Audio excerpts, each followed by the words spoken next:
Ara Metjian, one of the benign hematologists. If there's a question, either shout out or so let me know. But we're going to be talking about iTTP, new updates on an old disease. And currently, I have no conflict of interest, although that will change shortly with this presentation. So we'll give a quick overview about the background of iTTP, how this came about. We'll talk quickly about how we diagnose it, which is pretty straightforward. The current treatments, and what I'd really like to talk about are what are the future developments. There's been a lot of change that has happened in this field in the last 10 years, and hopefully this will help advance the care of our patients. So moving along, initially iTTP used to be called, this purpura hemorrhagica or Henox purpura. And there was actually, it's kind of crazy to think of it now, but an uncertainty as to what was the cause of iTTP. It was just called idiopathic. Was it due to an inhibitor? Was it due to a toxin? Was there an underproduction? Was there destruction? It wasn't really known. But now the iTTP is not idiopathic. We now know that it's immune. And this comes from the rather interesting, what's called the Harrington-Hollingsworth experiment, which sort of defined this as an autoimmune mediated event. So what was this? So this is Dr. William Harrington, who he and another fellow were convinced that iTTP was immune mediated. So because he happened to share the same, or happened to be able to get the same plasma as the patient that came with thrombocytopenia, he had 500 mils of blood infused into him. This led to a marked drop in his platelet count to the point where he had a seizure in the cafeteria, and actually, presumably a head bleed.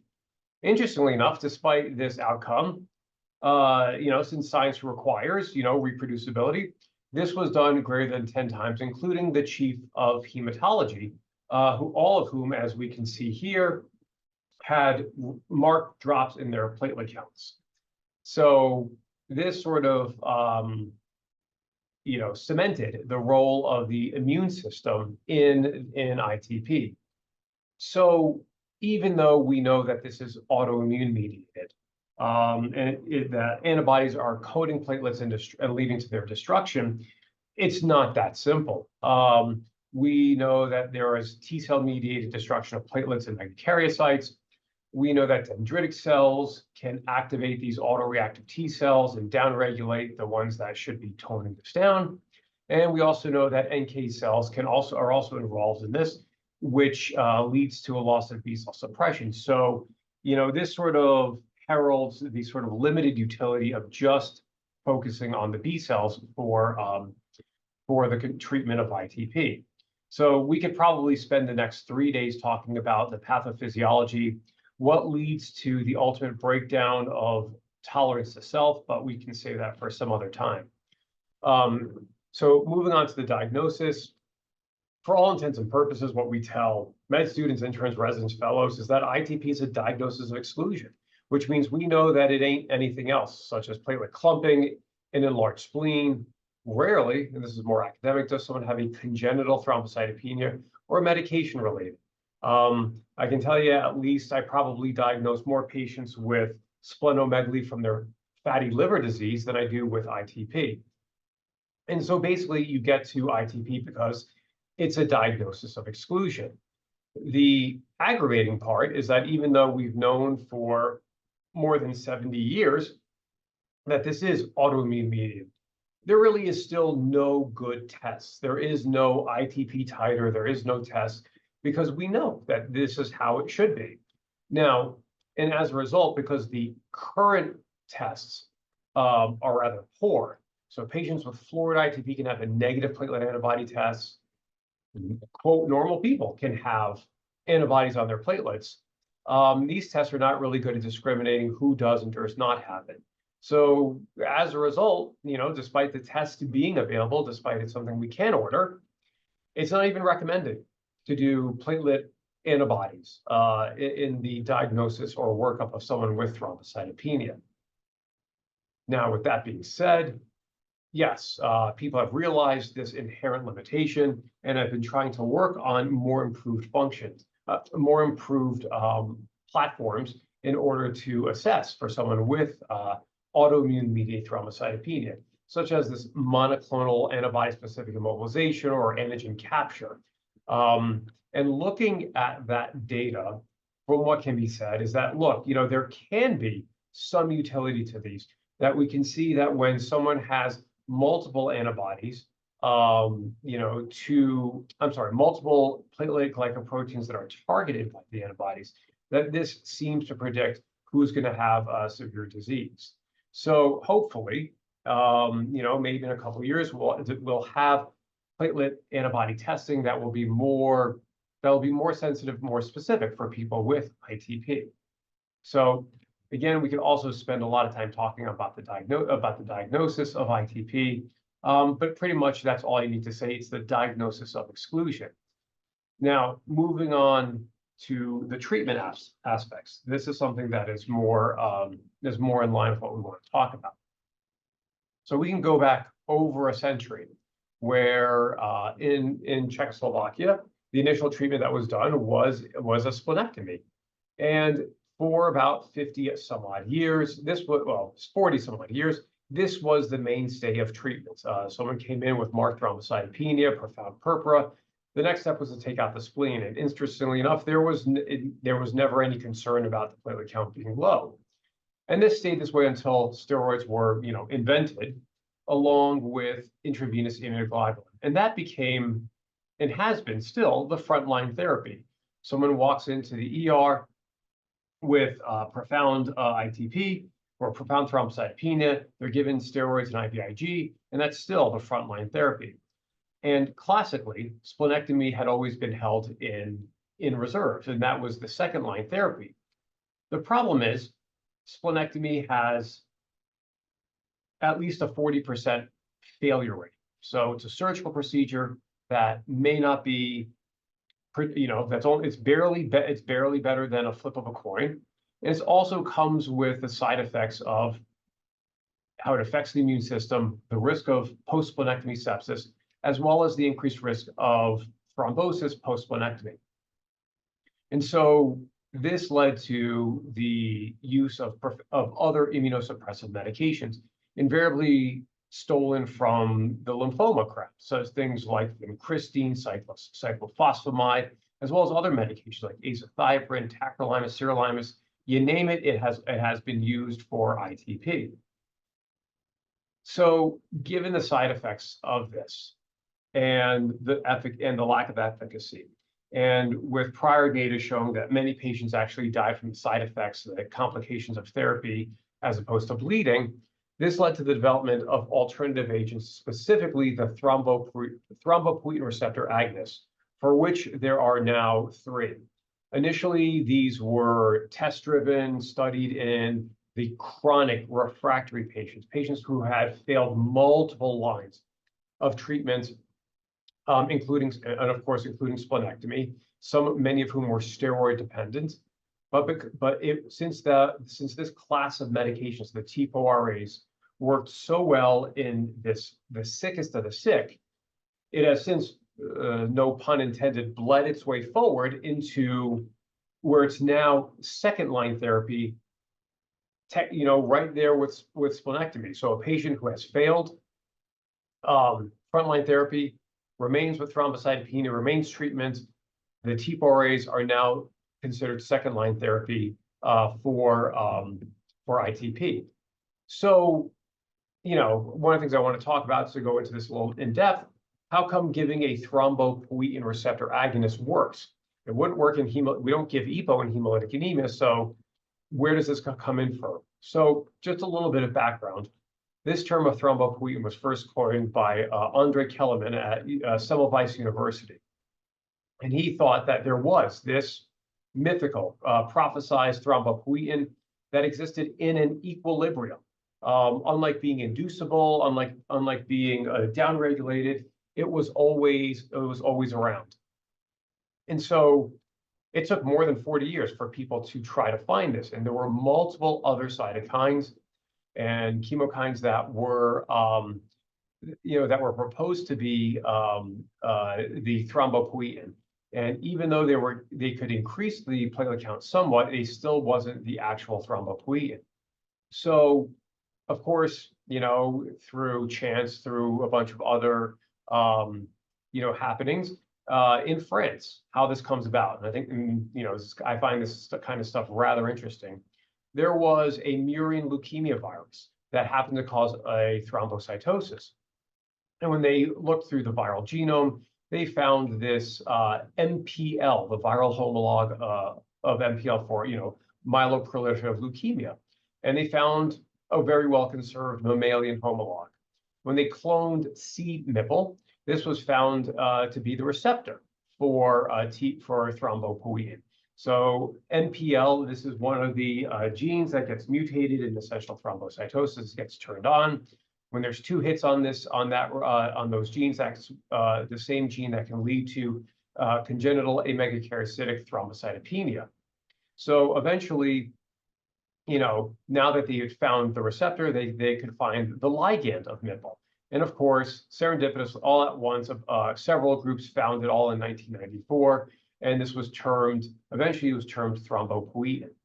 So, when they found thrombopoietin, they were able to then measure it. Interestingly enough, they found that the levels in ITP were decreased, which did not make sense, because when you do a bone marrow biopsy on someone with ITP, you typically see this megakaryocytic hyperplasia. And for decades, the thought was, look, the megakaryocytes that are producing these platelets are revved up so much, that's why we see it in the bone marrow, but in the periphery, the autoimmune disease is outpacing their production. And that had always been the prevailing thought. That had been the oral history of the pathophysiology of ITP. But, as happens again and again and again in science, when better technology, better understandings, and people look at a question again, we find out different answers. So when they took platelets from patients with ITP, labeled them with indium as opposed to chromium 51, what they found is that the platelet survival was not as previously thought, was not as short as they thought. In fact, it actually lasted longer. And in addition, when you went back and looked at this, and this is data from 1946, that despite there being this megakaryocytic hyperplasia, when people actually looked at the morphology of the megakaryocytes, they were distinctly abnormal. Instead of having 5, 7 nuclei, they had only 2. The granularity was decreased, and they noticed that these platelets, these megakaryocytes, were not producing as well. So as a result, with this megakaryocyte hyperplasia, this led to a relative thrombopoietin deficiency. So then how does that get worked into the current theory? And it led to this, what's called the sponge theory, which is TPO levels are produced at some basal level, let's say 1 nanogram per milliliter. It's not inducible, it's not downregulated. When ITP occurs, yes, the peripheral platelet count decreases, but the megakaryocytes increase. But as a result, of this megakaryocyte hyperplasia, as a result of the toxic effect of T cells and autoantibodies against the megakaryocytes, even though there's a megakaryocyte hyperplasia, it's adsorbing out more of the TPO. But since there's a developmental block, platelets can't be made.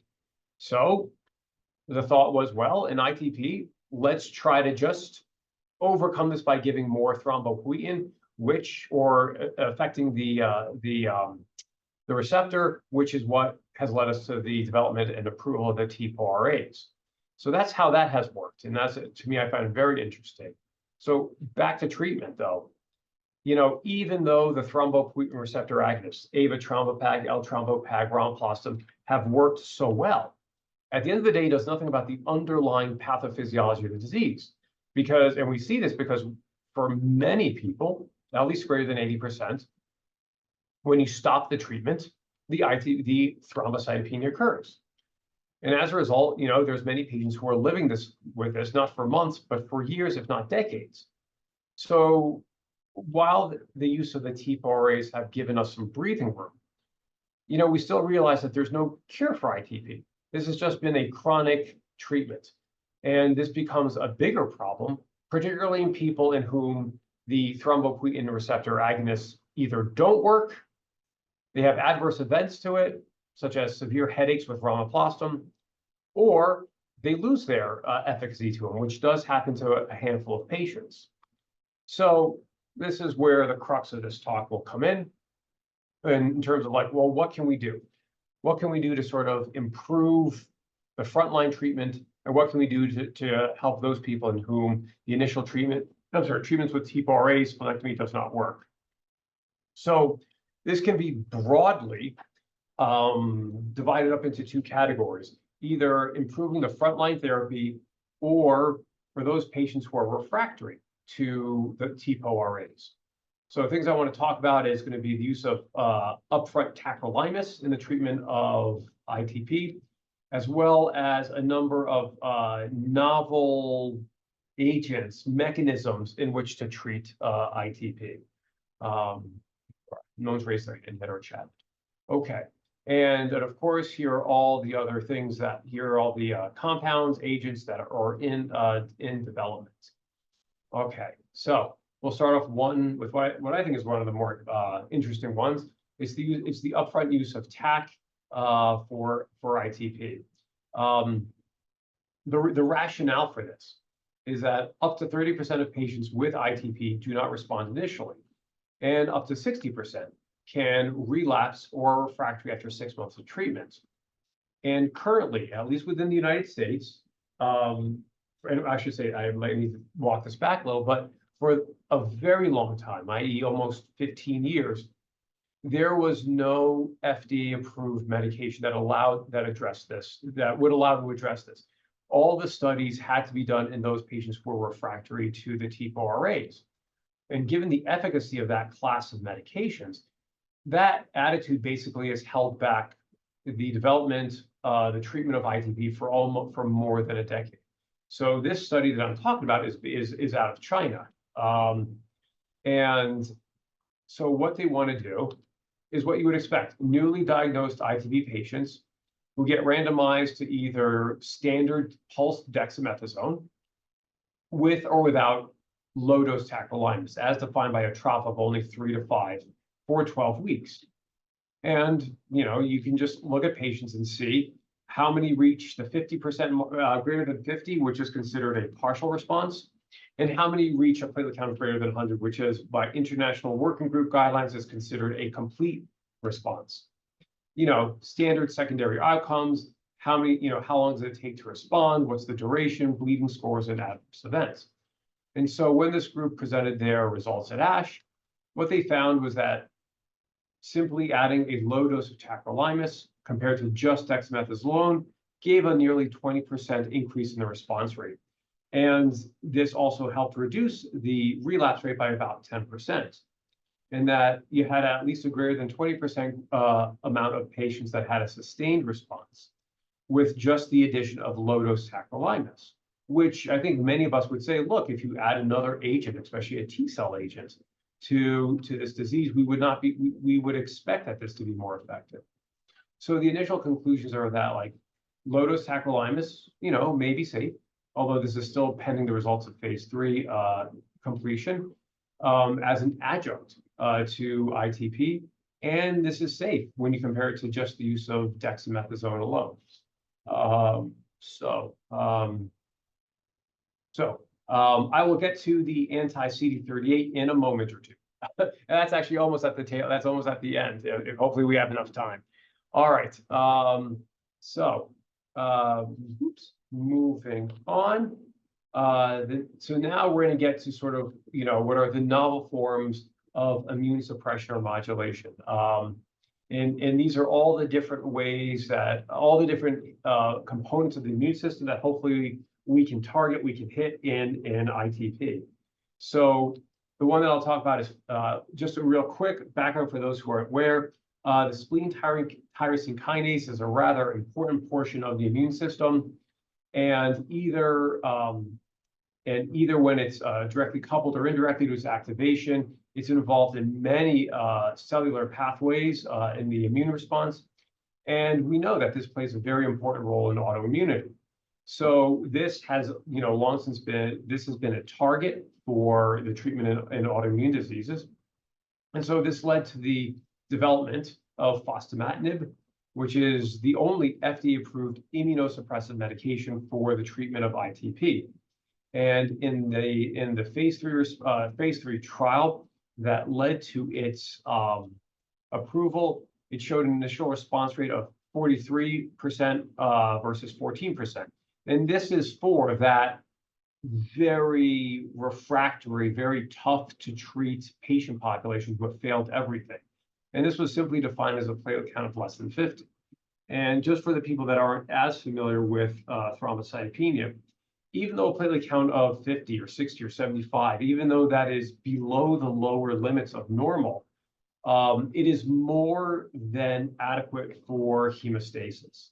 For someone with a platelet count of 75, that is more than adequate for therapeutic anticoagulation. So in many of the trials, getting to a normal platelet count is just getting to a normal number, not one that's physiologically relevant. However, just like the TPO-RAs, a drawback to something like fostamatinib is that even if you stop its use, the thrombocytopenia typically recurs. So it's a great placeholder, but ultimately still not a cure or for ITP. So, which leads us then to BTK. And like SICK, we'll talk about BTK. This is Colonel Bruton, who had described an 8-year-old boy who had recurrent pneumonias, and later found that that boy had agamma-globulinemia. So in other words, no antibodies. And this later became known as Bruton syndrome or X-linked agamma-globulinemia. And the tie-in is that there was a defect in this tyrosine kinase, which was called Bruton's tyrosine kinase, aka BTK. And we know that this is a critical component of B cell signaling and everything that is down cell, that it activates many other pathways within the B cell. And it's noted that, like SICK, its expression, its activity is also associated with autoimmunity. And that if you inhibit it, it can downregulate the autoimmune response without decreasing normal antibody production. So of course, BTK could be a very attractive target in ITP, and especially if, like ibrutinib, it does not affect platelet function. So this has led to the evaluation of rilzabrutinib in patients with refractory or relapsed ITP. And this is a highly selective reversible BTK inhibitor. It does not affect the platelet aggregation, which is nice because the last thing you want to do is give your thrombocytopenic patients a functional defect at the same time. And in this trial, which is the LUNA trial, they looked at patients with relapsed refractory ITP who at least had some response. And the phase 1 was a dose-finding study, which showed that this was safe to use. This then led to the phase 2, in which they wanted to know, will this increase the platelet count to less than 50 on 2 consecutive occasions, i.e. 2 weeks apart? And of course, you have your standard safety measures for that you want to analyze for. And so when they presented these results at ASH, 45 refractory relapsed patients, and this is if you look at that, a median of at least 4 treatments and at least 6 years duration. So this is not an easy crowd, not an easy patient population. And, these are patients who had pretty much failed everything else. 45% were able to meet the primary endpoint, which is getting a platelet count greater than 50 at least twice. And unlike some of the other therapies, the response was typically seen within 4 weeks. So it seemed to work well. There was no horrible side effects with the use of this medication. Most were just grade 1 or 2s, which was mainly diarrhea and nausea. And so this has led now, it looks like is that this can inhibit antibody production, that we can get a rapid response to the use of heavily pretreated patient population. And the phase 3 trial, which was not presented at ASH this year, the interim results were not presented at ASH, it's currently underway, but other data shown at other meetings that this seems to be effective in the treatment of ITP, but we're still waiting on the final results. Okay. Now, moving along, we'll talk about FcRn inhibition, because this has now recently been approved. Efgartigimod has now recently been approved for the use of ITP. So just as an explanation, what is FcRn and what the heck does this have to do with ITP? So the neonatal Fc receptor has become this recent target in autoimmune disease, and this is just a brief overview of the autoimmune diseases that have been used. It is FDA approved in myasthenia gravis, and like I just said, just recently got approved in ITP. And the FcRn is involved in the recycling of IgG. Just as a connection, Ramaplastin, which is the first TPO-RA that was approved, is linked to a carrier that binds to the FcRn, which prolongs its half-life. And so, you know, we'll talk a little bit more about what the FcRn is. So as you can see here, you know, this is like a little, you know, life cycle of an immunoglobulin. Here's our circulating immunoglobulins that get taken up they get pinocytosed like this, and it can bind to the FcRn, which is right there by the big red arrow. When this gets engulfed, it becomes this acidified endosome, and the unbound IgG is degraded and gets, you know, like this right there, and then gets recycled. Whereas the IgG that is bound to FcRn gets recycled back. So, as you can see right here, and that's what happens with Ramaplastin. Now, if you throw in what's an FcRn inhibitor, like Efgartigimod, this will soak up here the FcRns, and when the circulating IgGs are taken up, they cannot bind to the FcRn, and instead they get degraded. And this is what leads to a marked reduction in the antibody levels. And so fast forward to the development and now approval of Efgartigimod. It's already been approved for myasthenia gravis and is gangbusters for that disease. And the phase 3 trials, which they still have not published all of this yet.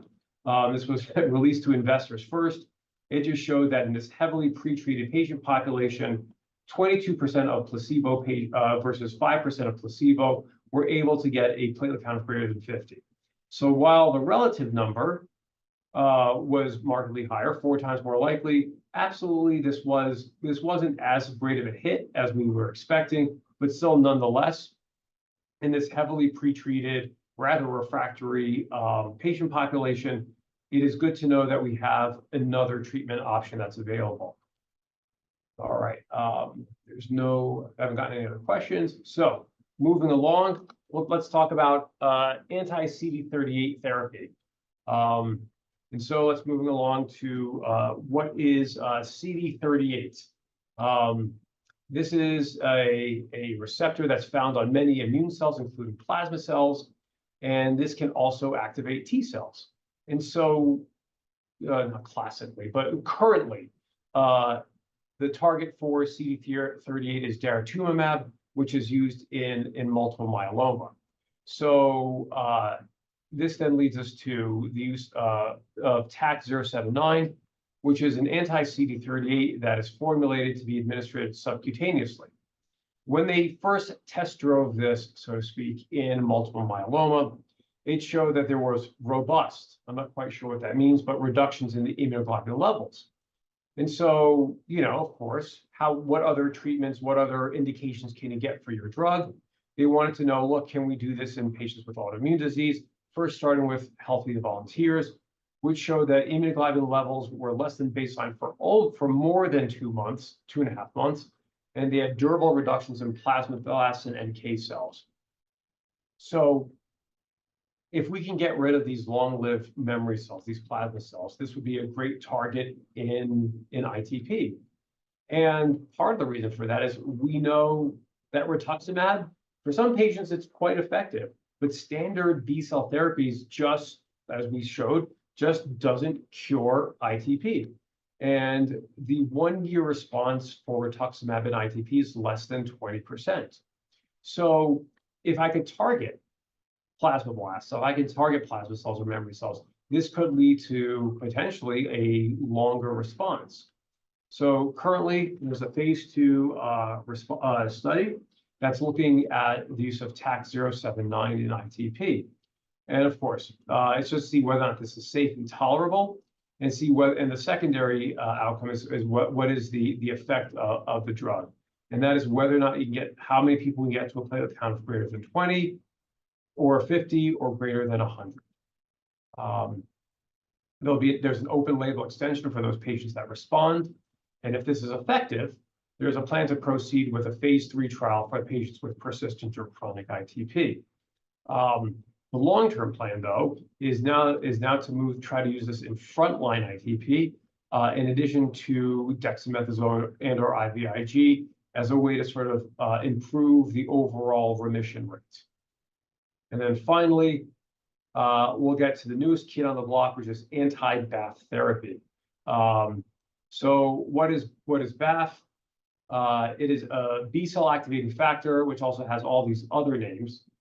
And the excess expression of this, what they have found is it leads to the rescue. So it prevents the energy or the deletion of autoreactive B cells.